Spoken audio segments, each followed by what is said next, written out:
Today I want to talk about commitment. Commitment to what I call the long haul. Some people aren't committed to long or a short haul. They're just not committed. But today I want to talk about commitment.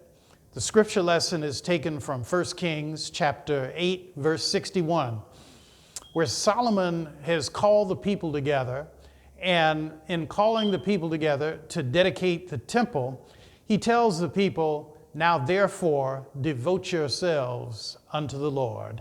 And that's what I'm preaching about, devoting yourself unto the Lord. Let me paint the picture for you. Solomon is appointed by his father king. His father was David. David was on the deathbed, and Bathsheba, his wife, got together with Nathan the prophet. And when they came to to David, they said, Adonijah is claiming that he's going to be the king, that he is the king. And if you don't step in right now, David, Adonijah is going to be king. And then Bathsheba is the wife. She said, you promised me that my son, Solomon, would follow you as king. And you need to act right now. And so David is dying. He's on the deathbed. And he says, well, call Solomon here. And so they call Solomon in. David tells him he is going to make him king. And then on his deathbed, you can read this for yourself. 1 Kings, starting in chapter 1, David outlines a path forward for Solomon. Essentially, he gives Solomon a hit list. He said, there are some people who cause me trouble in my life. He said, I could never do anything to them. He said, because of my commitment to them. He said, but you are not bound under that commitment. And he said, and I suggest that you kill each one of them.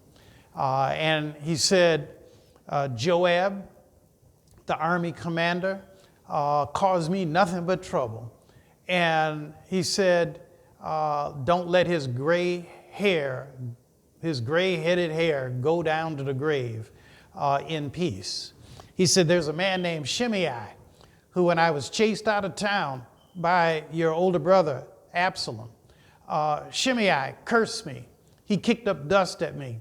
He threw rocks at me. And he said, I committed that I would never kill him. He said, but you are not under that same oath. And he said, I suggest that you take that man out. And so Solomon basically follows the hit list that his father David has given him. And, he calls a younger army commander, not the commander, because the commander is on the hit list. That's Joab. But he calls a younger commander named Benaiah. And he said, Benaiah, kill him. And right there in 1 Kings, you can see it. Benaiah goes from person to person, killing these people. And he comes back to Solomon. He says, Joab, the army commander, is in the temple. He's clutching the horns of the altar. What should I do? And Solomon says, fall on him. Then,